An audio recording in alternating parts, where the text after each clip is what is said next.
भक्तों, ओम नमः शिवाय। श्री शिवाय नमस्तुभ्यं। जय श्री महाकाल। जी हाँ भक्तों, क्या आपका भी जो बच्चा है उसका जो मन है वो पढ़ाई में बिल्कुल भी नहीं लगता। आप लोग उसकी पढ़ाई के लिए बहुत ज़्यादा परेशान हो कि आखिरकार हमारा जो बच्चा है वो पढ़ता क्यों नहीं है। जब भी आप उसको पढ़ाने के लिए बैठाते हो तो इधर उधर के कामों में लग जाता है, लेकिन पढ़ता बिल्कुल भी नहीं है। तो ऐसे में कौन सा उपाय करें ताकि आपका जो बच्चा है वो अच्छे तरीके से पढ़े, अच्छे तरीके से आगे बढ़े। आज की इस वीडियो के माध्यम से हम आपको बताने वाले हैं कि आपको करना क्या है। तो बस उपाय ध्यान से सुन के अच्छे से करिएगा ज़रूर। अगर आपने आज का ये उपाय ध्यान से सुन के अच्छे से कर लिया तो अवश्य रूप से जो कोई भी इच्छा है, जो कोई भी मनोकामना है ना, सारी की सारी जो मनोकामना है वो पूरी होगी ही होगी। देखिए, आप सबको भी पता है कि पूज्य गुरुदेव की जो कथा होती है उसमें लाखों की भीड़ आती है। कैसे भीड़ आती है? लाखों की भीड़ आती है। और जब गुरुदेव की कथा में लाखों की भीड़ आती है तो वहाँ ज़्यादातर जो भक्त रहते हैं वो क्या करते हैं, पत्र के द्वारा अपनी मनोकामना गुरुदेव तक पहुँचाते हैं। तभी गुरुदेव की कथा चल रही थी, आज से 4 से 5 महीना पहले की बात है। गुरुदेव की कथा चल रही थी और गुरुदेव की कथा में लाखों की भीड़ आई।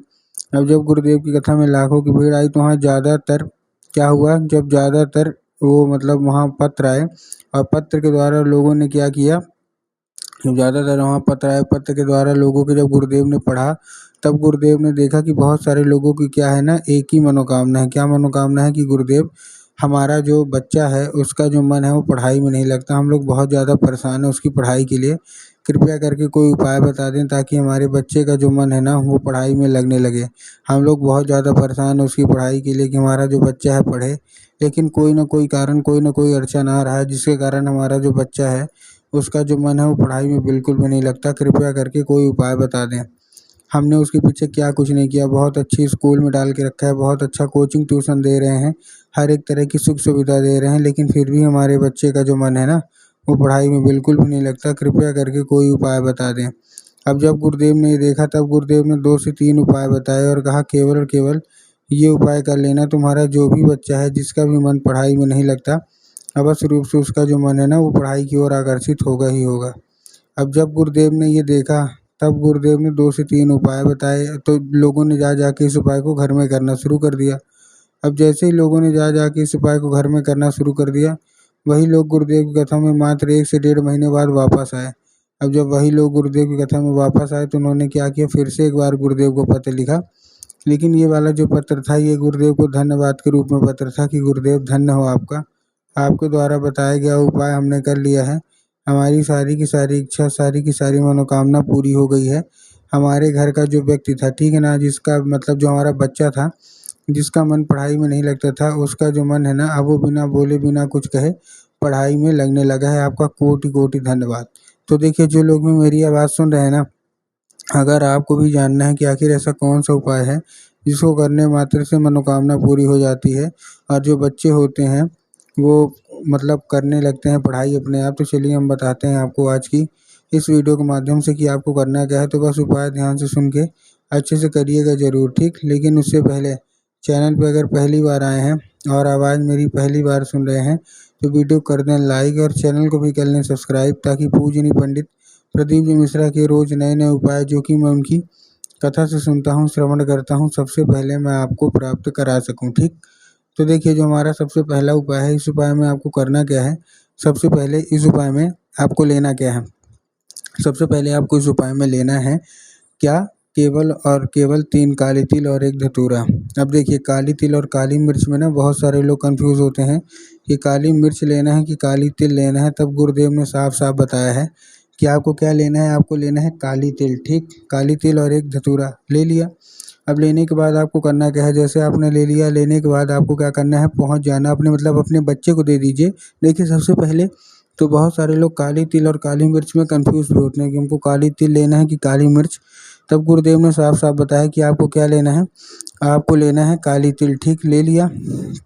लेने के बाद आपको करना क्या है, जैसे आपने ले लिया, अपने बच्चे को दे दीजिए एक धतूरे के साथ और उसको भेज दीजिए कहाँ, सीधा सीधा शिव मंदिर। अब जैसे ही आपका बच्चा शिव मंदिर पहुँचेगा उसको बोलना है कि दक्षिण दिशा में खड़ा हो जाए और उत्तर की ओर अपना चेहरा कर ले। अब देखिए, दक्षिण और उत्तर में भी बहुत सारे लोग कंफ्यूज होते हैं कि दक्षिण क्या है, उत्तर क्या है, हमको थोड़ा साफ साफ बताओ। तब गुरुदेव ने साफ साफ बताया है कि आप जिस भी शिव मंदिर जा रहे हैं उस शिव मंदिर की जिधर साइड जलाधारी होगी आपको अपना चेहरा उधर साइड करके खड़े हो जाना है। ठीक खड़े हो गए, खड़े होने के बाद आपको एक नाम लेके, कौन सा? महादेव का बहुत ही सुंदर सा नाम है, श्रम्भेश्वर महादेव। तो बस आपको करना क्या है, आपको केवल और केवल श्रम्भेश्वर महादेव का नाम लेके उन्हीं का स्मरण करके आपको क्या करना है, चुपचाप आपको अर्पित कर देना है बस। पूज्य गुरुदेव कहते हैं कि अगर आपने ऐसा कर लिया तो अवश्य रूप से महादेव की कृपा आपके ऊपर होगी और महादेव से जो चाहते हो सारा का सारा आपको महादेव देंगे ही देंगे। ठीक है, ये था हमारा कौन सा, ये था हमारा पहला उपाय। अब हम चलते हैं अपने दूसरे उपाय की ओर। हाँ देखिए, जो हमारा दूसरा उपाय है वो कौन सा उपाय है। इस उपाय में आपको लेना है 11 लाल फूल। क्या लेना है? 11 लाल फूल लेना है। अब 11 लाल फूल कौन से होनी चाहिए? देखिए, सबसे पहले आपको 11 लाल फूल कोई से भी ले लीजिए, जितनी भी माताएं हैं उनको ये लेना है 11 लाल फूल। 11 लाल फूल कोई से भी ले लीजिए, गुलाब का ले लीजिए, गुड़हल का ले लीजिए, जो भी आपको पसंद आए आप ले लीजिए। बस एक दो चीज़ का ध्यान रखना है कि जो फूल है कहीं से भी कटे फटे ना हो, कहीं से भी खंडित ना हो, पहली चीज़। और दूसरी चीज़ आपको ध्यान रखना है कि वो एक किस्म का ही होना चाहिए। मतलब एक किस्म का मतलब, अगर आप गुलाब का ले रहे हैं तो केवल केवल गुलाब का लीजिए, अगर आप गुड़हल के ले रहे हैं तो केवल केवल आप गुड़हल का लीजिए। ऐसा नहीं करना कि 2 फूल गुलाब के ले लिए, 3 फूल गुड़हल के ले लिए, ऐसा मत करिएगा। ठीक, आपने लिया, लेने के बाद आपको क्या करना है, जैसे आपने ले लिया, आपके घर में इस उपाय को करने के लिए माता सरस्वती की फ़ोटो होना अति अनिवार्य है। अगर आपके घर में माता सरस्वती की फ़ोटो या मूर्ति है तब तो अच्छी बात है, लेकिन अगर आपके घर में माता सरस्वती की फ़ोटो या मूर्ति नहीं है, तब आपको क्या करना है, बाज़ार जाना है और माता सरस्वती की फ़ोटो लाना है और क्या करना है, चुपचाप उसको क्या कर देना है, आपको अर्पित कर देना है। कहाँ? माता को अपने घर में अर्पित कर दीजिए। घर में अर्पित करने के बाद आपको करना क्या है, जैसे आपने घर में अर्पित कर दिया, घर में अर्पित करने के बाद आपको माता सरस्वती को क्या करना है, शाम के वक़्त जब भी आपके घर में पूजा पाठ होती है ना, तो शाम के वक़्त आपको चुपचाप अर्पित करना है और अर्पित करने के बाद आप उसको माता से उसको औषधि के रूप में माँगना है कि माता हमारा बच्चा जो है ना वो पढ़ता नहीं, कृपया करके इसको औषधि के रूप में प्रदान करिए। अब क्या होगा, वो औषधि का रूप ले लेगा। अब आपको उसी रात जब आपका बच्चा खाना-पीना खा के अच्छे से सो जाए, तो आपको उसी रात क्या करना है, वो उठाना है लाल फूल और अपने बच्चे के माथे पर 2 से 3 बार आपको चुपचाप फेर देना है बस। पूज्य गुरुदेव कहते हैं कि अगर आपने ज़्यादा नहीं, केवल केवल इतना ही उपाय कर लिया ना, तो अवश्य रूप से आपका जो बच्चा है वो पढ़ाई की ओर आकर्षित होगा ही होगा। ठीक, ये था कौन सा, ये था हमारा दूसरा उपाय। अब हम चलते हैं अपने तीसरे और आखिरी उपाय की ओर। अब देखिए, जो हमारा तीसरा और आखिरी उपाय है, इस उपाय में आपको करना क्या है, जो हमारा तीसरा और आखिरी उपाय है, इस उपाय में आपको लेना क्या है, केवल और केवल एक पान का पत्ता और पान के पत्ते के ऊपर आपको शहद का लेपन कर देना है। ठीक, कर दिया शहद का लेपन।